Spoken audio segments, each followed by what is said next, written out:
Welcome to Kannamadi IAS and KS YouTube channel. ನೋಡಿ, Supreme Court recently ಈ OBC creamy layer ಕುರಿತು ಒಂದು ಮಹತ್ವದಾದಂಥ ತೀರ್ಪನ್ನು ನೀಡಿದೆ. ಅಕ್ರಾಸ್ ಇಂಡಿಯಾ ಬಹಳಷ್ಟು ಹೈಕೋರ್ಟ್ಗಳಲ್ಲಿ ಈ OBC ಕ್ರಿಮಿ ಲೇಯರ್ ಕುರಿತು ಹಲವಾರು ಪ್ರಕರಣಗಳು ಪೆಂಡಿಂಗ್ ಇದ್ದವು. ಸುಪ್ರೀಂ ಕೋರ್ಟ್ ಅವೆಲ್ಲ ಪ್ರಕರಣಗಳನ್ನ ಒಂದ್ ಕಡೆಗೆ ತೆಗೆದುಕೊಂಡು ಈಗ ಫೈನಲ್ ಜಜ್ಮೆಂಟ್ ಕೂಡ ಕೊಟ್ಟಿದೆ.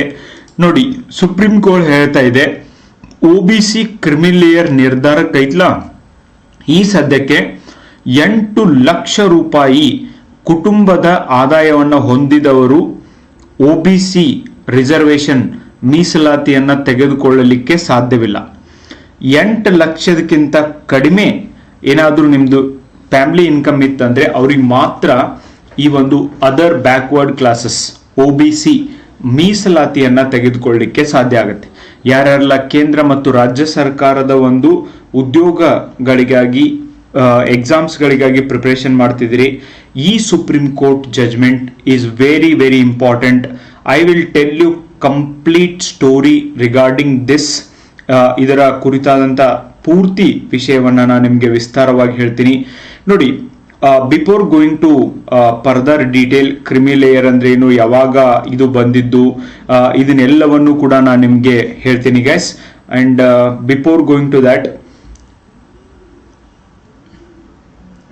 ನಾನು ನಿಮಗೆ ಕ್ರಿಮಿ ಲೇಯರ್ ಅಂದ್ರೆ ಏನು, ಓನ್ಲಿ ಈ ಕ್ರಿಮಿ ಲೇಯರ್ OBC ಒಳಗಡೆ ಮಾತ್ರ ಯಾಕಿದೆ, ಅಂಡ್ ಸುಪ್ರೀಂ ಕೋರ್ಟ್ನ ಈ ಒಳ ಮೀಸಲಾತಿ ವಿಷಯವನ್ನ ಕುರಿತು ಹೇಳಬೇಕಾದ್ರೆ ಇದನ್ನ SC STಗೂ ಕೂಡ ಅಪ್ಲೈ ಮಾಡಬೇಕು ಅಂತ ಕೂಡ ಹೇಳಿದ್ದಾರೆ. Before going to further detail, I want to tell you one thing.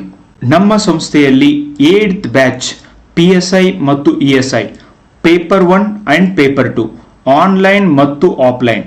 So paper 1 ಮಾತ್ರ ಆನ್ಲೈನ್ ಅಲ್ಲಿ ಪೇಪರ್ 1 ಮಾತ್ರ ಅವೈಲಬಲ್ ಇರ್ತೈತಿ, ಅಂಡ್ ಆಫ್ಲೈನ್ ಅಲ್ಲಿ ಪೇಪರ್ 1 ಪೇಪರ್ 2 ಎರಡೂ ಕೂಡ ಅವೈಲಬಲ್ ಇರ್ತವೆ. ಧಾರವಾಡದ ಸಪ್ತಾಪುರ ಬಾವಿ ಹತ್ರ ನಮ್ಮ ಒಂದು ಕೋಚಿಂಗ್ ಇನ್ಸ್ಟಿಟ್ಯೂಟ್ ಅವೈಲಬಲ್ ಇದೆ.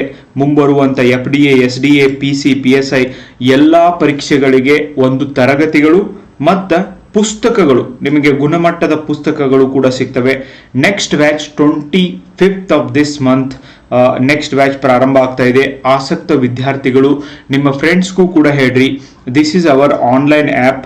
ಅದರೊಳಗೂ essay ಟ್ರಾನ್ಸ್ಲೇಷನ್ ಪ್ರಿಸೈಸ್ ರೇಟಿಂಗ್ 50 ಅಂಕಗಳಿಗೆ ಏನು ಈ ಪೇಪರ್ 1 ಇರುತ್ತೆ, ಇದನ್ನ ನಿಮಗೆ ವಿಸ್ತಾರವಾಗಿ ಹೇಳಿಕೊಡಲಾಗ್ತದೆ ಆನ್ಲೈನ್ ಅಲ್ಲಿ.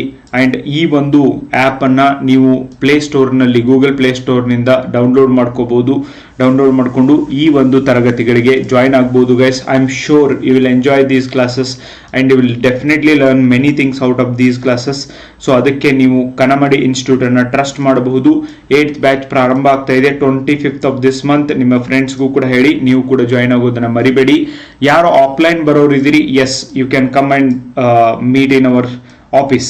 ಓಕೆ, ಮೆಂಟರ್ಶಿಪ್ಗಾಗಿರ್ಬೋದು, ಟೆಸ್ಟ್ ಸಿರೀಸ್ಗಾಗಿರ್ಬೋದು, ನಿಮ್ಗೆ ಏನು ಮಾಹಿತಿ ಬೇಕೋ ಅದನ್ನ ನಮ್ಮ ಆಫೀಸ್ಗೆ ಬಂದು ನೀವು ತೆಗೆದುಕೊಳ್ಬಹುದು. ಎಸ್, ಈಗ ಸುಪ್ರೀಂ ಕೋರ್ಟ್ ಇದೇ ಗುರುವಾರದಂದು ಒಂದು ಮಹತ್ವದ ತೀರ್ಪನ್ನ ನೀಡಿದೆ.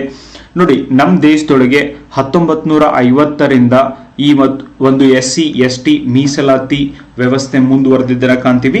ಸಂವಿಧಾನ ಬಂದು 10 ವರ್ಷದವರೆಗೆ ಇದು ಮುಂದುವರಿಬೇಕು, ಅದು ಆದ ನಂತರ ಇದನ್ನು ಸ್ಟಾಪ್ ಮಾಡಬೇಕು ಅಂತ ಹೇಳಿದ್ರು.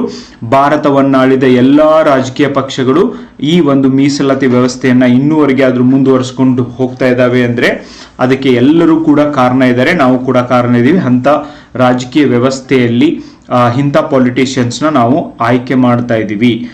ಹಂಗಂದ್ರ 1992 ಅಲ್ಲಿ ಈ ಒಂದು ಮಂಡಲ್ ಕಮಿಷನ್ ರೆಕಮೆಂಡೇಶನ್ ಮಾಡಿದ ಮೇಲೆ 1992ರಲ್ಲಿ ಇತರೆ ಹಿಂದುಳಿದ ವರ್ಗಗಳು OBC ಅದರ್ ಬ್ಯಾಕ್ವರ್ಡ್ ಕ್ಲಾಸಸ್ಗೆ ಸರ್ಕಾರಿ ಉದ್ಯೋಗದೊಳಗೆ 27%, 27% ಮೀಸಲಾತಿಯನ್ನು ನೀಡಲಾಯಿತು. ನೋಡ್ರಿ, ಭಾರತ ದೇಶದೊಳಗಿರುವಂತ more than 52% of the caste OBC ಒಳಗಡೆನೆ ಬರ್ತವೆ ಅಂತ ಅನ್ನೋ ಒಂದು ಕಾರಣಕ್ಕೆ 27% ಮೀಸಲಾತಿಯನ್ನು ನೀಡಲಾಯಿತು.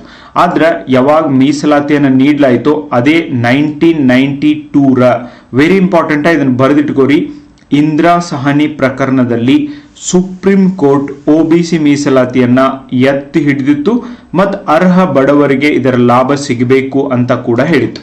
ಓಕೆ, ಈಗ ಪ್ರಸ್ತುತ ಇರುವ ನಿಯಮಗಳೇನು ಇದನ್ನ ಹೇಳಿದ್ರೆ ನಿಮಗೆ ಕ್ಲಾರಿಟಿ ಬರುತ್ತೆ. ಪ್ರಸ್ತುತವಾಗಿ OBC ಅದರ್ ಬ್ಯಾಕ್ವರ್ಡ್ ಕ್ಲಾಸ್ ಅಂತ ಯಾರು ಒಂದು ಮೀಸಲಾತಿಯನ್ನು ಪಡೆದುಕೊಳ್ಬೇಕು ಅಂದ್ರೆ ವಾರ್ಷಿಕವಾಗಿ 8 ಲಕ್ಷ ರೂಪಾಯಿಗಿಂತ ಹೆಚ್ಚಿನ ಆದಾಯವಿರುವ OBC ಕುಟುಂಬಗಳನ್ನ ಕ್ರಿಮಿ ಲೇಯರ್ ಎಂದು ಪರಿಗಣಿಸಲಾಗ್ತದೆ. ಓಕೆ, ಕೆನೆಯ ಪದರ ಅಂತ ಪರಿಗಣಿಸಲಾಗ್ತದೆ. 8 ಲಕ್ಷ ಇತ್ತಂದ್ರೆ ಅವರಿಗೆ ಯಾವುದೇ ರೀತಿಯಾದಂಥ ಮೀಸಲಾತಿ ಅಪ್ಲೈ ಆಗುವುದಿಲ್ಲ. ವರದಿಗಳ ಪ್ರಕಾರ ಇದನ್ನ 28 ಲಕ್ಷಕ್ಕೆ ಏರಿಸುವ ಚರ್ಚೆಗಳು ಕೂಡ ನಡೀತಿದ್ದಾವೆ. ಈಗ ಬಹಳಷ್ಟು ಜನ ರಾಜ್ಯ ಸರ್ಕಾರ ಮತ್ತು ಕೇಂದ್ರ ಸರ್ಕಾರದಲ್ಲಿ ಏನು ಕೆಲಸ ಮಾಡುವಂತ ಎಂಪ್ಲಾಯಿಗಳಿದ್ದಾರೆ, ಅವ್ರು ಹೇಳ್ತಿದ್ದಾರೆ 8th pay commission 9th pay commission ಜಾರಿಗೆ ತಂದು ನೋಡಿ, ಮೊದಲಿಗೆ ನಮ್ಮ ಸಂಬಳ ಜಾಸ್ತಿ ಇರಲಿಲ್ಲ, ಈಗ ಜಾಸ್ತಿ ಆಗಿದೆ.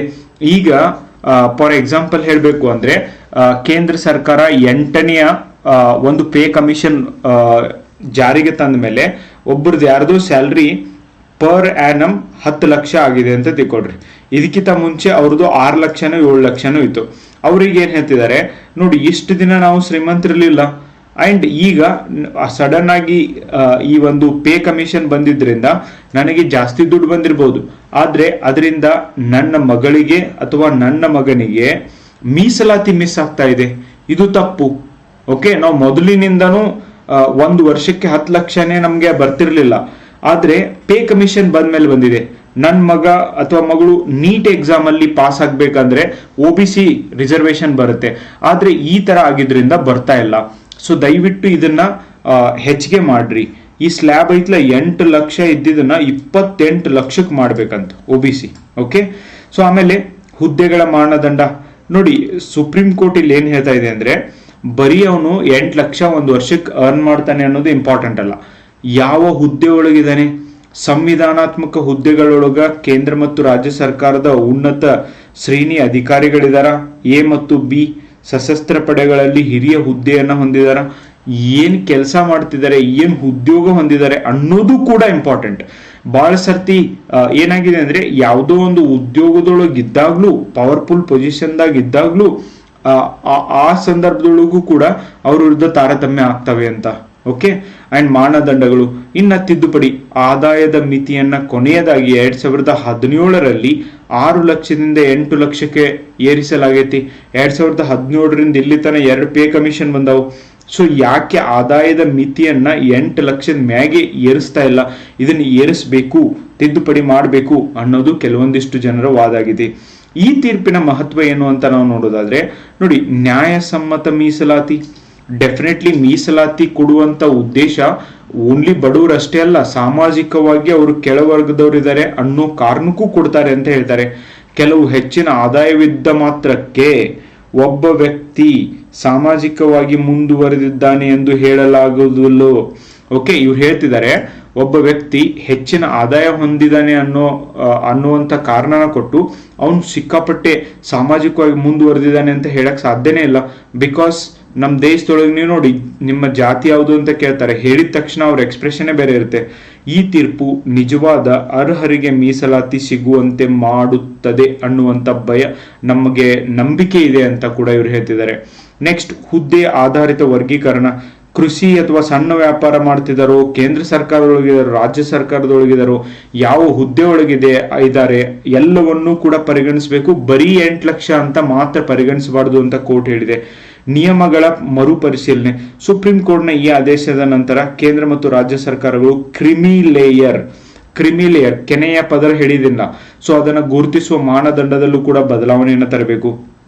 ಸರ್ಕಾರವು 1993ರಲ್ಲಿ ಈ ಕುರಿತು ನಿಯಮಗಳನ್ನು ರೂಪಿಸಿತ್ತು.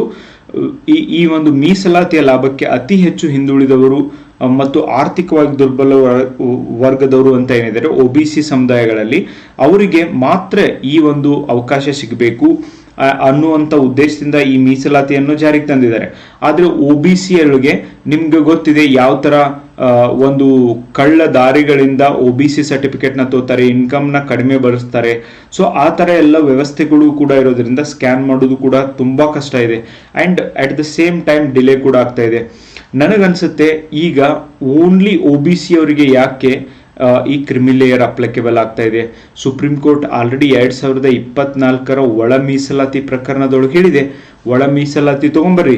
SC/ST ಒಳಗೂ ಕೂಡ ನೀವೇನ್ ಮಾಡ್ರಿ, ಈ ಒಂದು ಕ್ರಿಮಿ ಲೇಯರ್ ಕೆನೆಯ ಪದರವನ್ನ ಇಂಟ್ರೊಡ್ಯೂಸ್ ಮಾಡಿ ಅಂತ ಹೇಳಿದ್ದಾರೆ. ಯಾವ ಸರ್ಕಾರಗಳು ಕೂಡ, ಕೇಂದ್ರ ಸರ್ಕಾರನೇ ಆಗ್ಲಿ ರಾಜ್ಯ ಸರ್ಕಾರನೇ ಆಗ್ಲಿ ಇದ್ರ ಬಗ್ಗೆ ಮಾತಾಡ್ತಾನೆ ಇಲ್ಲ, ಕೆನೆಯ ಪದರ ಬಗ್ಗೆ ಮಾತಾಡೋದೇ ಇಲ್ಲ.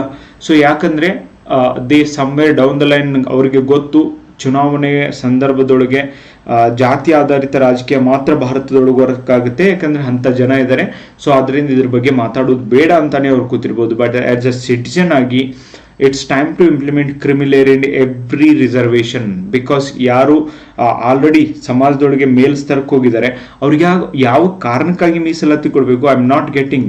ಓಕೆ, ಅದು OBC ಆದ್ರೂ ಆಗಲಿ, SC ಆದ್ರೂ ಆಗಲಿ, ST ಆದ್ರೂ ಆಗಲಿ, ಒಂದು ಸರ್ಕಾರಿ ಹುದ್ದೆ ಅಂತ ಆ ಒಂದು ಕುಟುಂಬಕ್ಕೆ ಸಿಗೋವರೆಗೂ ಯಾರಾದರೂ ಮೀಸಲಾತಿ ಕೊಡ್ತಾರೆ ಅಂದ್ರೆ ಓಕೆ, ಅದು ಆದ್ಮೇಲೆ ಯಾವುದೇ ಕಾರಣಕ್ಕೂ ಕೊಡಬಾರ್ದು. ಬಟ್ ನಮ್ಮ ದೇಶದೊಳಗೆ ಇನ್ನೂ ಆದ್ರೂ ಕೂಡ ಇದು ಮುಂದುವರಿತಾ ಇದೆ.